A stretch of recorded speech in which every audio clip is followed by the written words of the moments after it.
Well, they was something until Crawford fought him. So obviously he's doing a great job because he's making everybody look normal.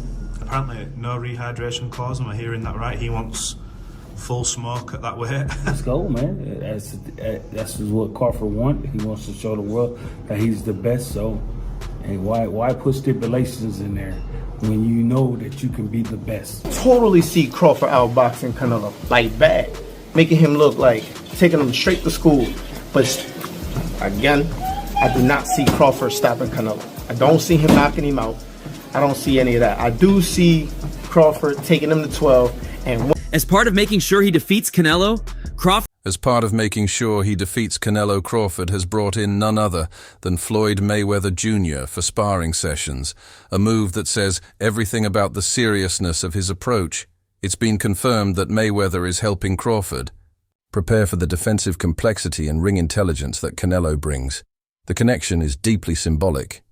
Along my career, I've been criticized and people have taken credit away from me just to try to diminish my accomplishments just off of pure hate.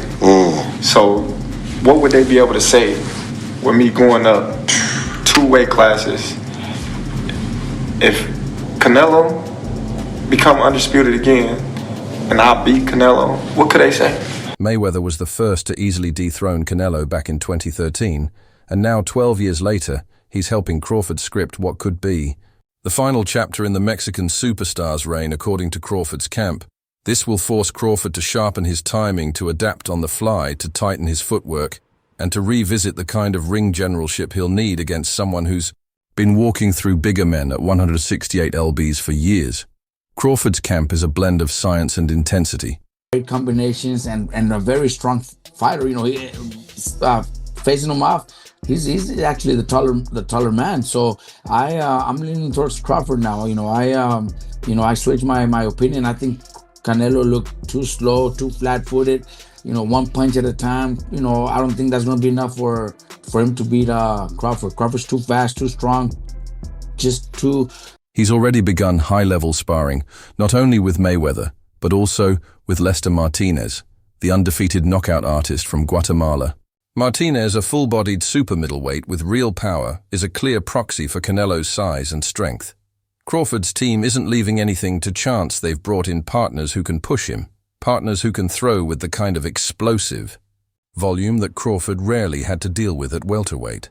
It's part of a larger plan: simulate everything Canelo might throw at him, power, pressure, timing, and relentless bodywork, and then figure out how to solve it in the limited training footage. How do you think you're going to stop Canelo Alvarez? I don't got to stop him. I just got to beat him. I'm not going in there looking to knock Canelo out. Could it happen? Yes, absolutely. When I look at Canelo, he's a smaller, bigger guy moving up in divisions. Being that these big guys are slower, so they might catch him with something, but he might see it at the... Crawford has allowed the public to see he looks sharp, throwing crisp jabs, varying his combinations, and keeping his stance switching fluid. What's striking, however, is the noticeable increase in his bulk for a man who campaigned at 147 for so long, now pushing toward 168. The added mass is hard to ignore. To some, it's a red flag. Will he be slower? Has he traded speed for strength? Others argue it's a smart adaptation. He's maintaining his signature sharpness while acquiring the frame to absorb. Canelo's thewing shots, social media responses were predictably divided. Some fans marveled at how clean and fluid Crawford still looked at the heavier weight, sharp as hell, one said. He went up in weight, gained more power, and maintained his speed. Terence asked you to help him for Canelo, would you? Если Canelo тебя попросит помочь в спаррингах, ты согласишься? Yes, yeah, because I needed more practice for my next fight. If he's calm, no problem. Do you think Terence can beat Canelo? If 12 rounds, maybe yes. But others weren't convinced, expressing concern that the added muscle might slow him down or sap the explosiveness that has made him arguably the pound-for-pound best fighter in the world. But the transition to a bigger weight isn't just physical, it's psychological, and Crawford, ever the technician, seems completely unbothered by the magnitude of the leap. "I'm the type of guy who likes to feel my fighters out and adjust to what they're doing," he explained when asked about the weight jump. "I think that's my greatest attribute, to be able to figure out every opponent I've faced thus far." That approach, that confidence in his adaptability, has become Crawford's defining trait. He doesn't blow through opponents with overwhelming force.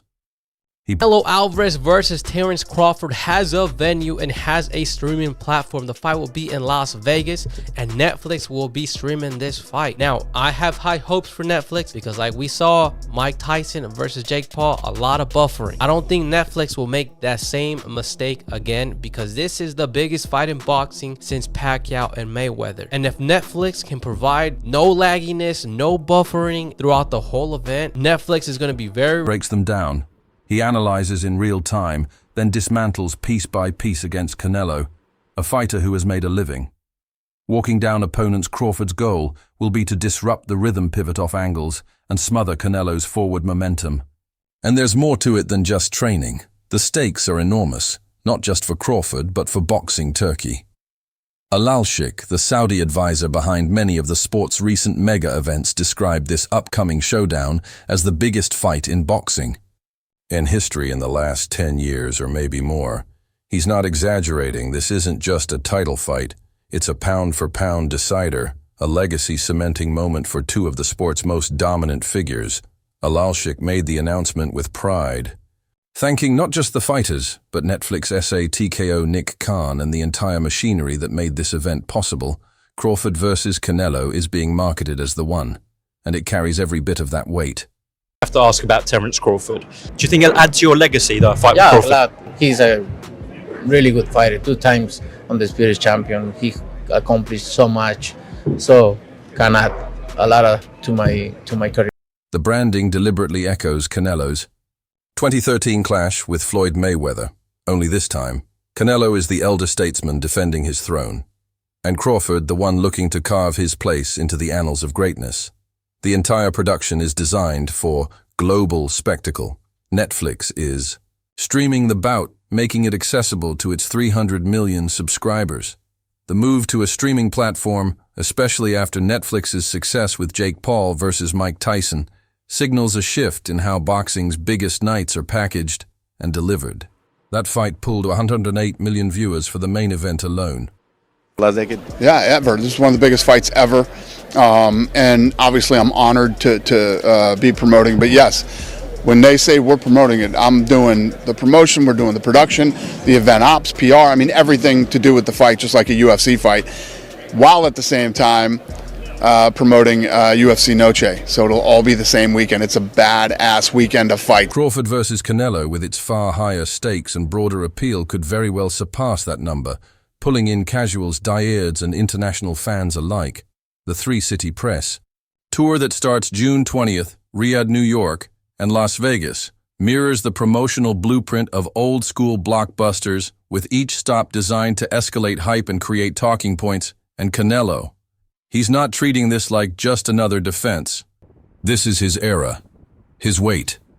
A good little man has never beaten a good big man in the history of the game, unless you go back to certain situations with Pacquiao beat me, but I was a dead man walking anyway. But a good little man never beats a good big man, so it's a tough test for Crawford, but I'm not counting him out. The bottom line, and this is the truth again, it's a money grab. His house, after resecuring the IBF belt by beating William Skull in Saudi Arabia. Canelo now holds all 4 major belts. At 168, Crawford was ringside that night, watching closely, and the tension between the two was evident. Even before the post-fight face-off, Canelo wasted no time reminding fans and Crawford of what he believes is the pecking order. "He's a great fighter," Canelo said, "but he's not Canelo on September 13th in Las Vegas. I remind the world who runs Could give Canelo a real problem now. I think early on you could see he's a mover and he's obviously a very good boxer. I think to start with, when he's throwing his jab, it was falling short. They weren't emphatic punches, and I think as it slowed down, it was then connecting. He was catching him. It makes that Crawford fight, I think, more an intriguing fight. I always say a good big and a good little one, and he's got to give a lot of weight away, Crawford, but it could give Canelo a real problem now because Canelo was getting caught. Watching that, do you think Crawford... This era. There's confidence in his voice, but also a warning. Crawford isn't coming up to 168 to be competitive. He's coming to take over, and Canelo knows it. This fight is also being used as the global debut for Zuffa Boxing Dana White's long-rumored entrance. Into the sweet science White's involvement, along with the Saudi promotional machine, and Netflix's global streaming power, makes this one of the most layered, commercially aggressive boxing events in recent memory. It's not just about who wins, it's about who commands the future of the sport. The size difference can't be ignored. Crawford is moving up 14 lbs from his last fight.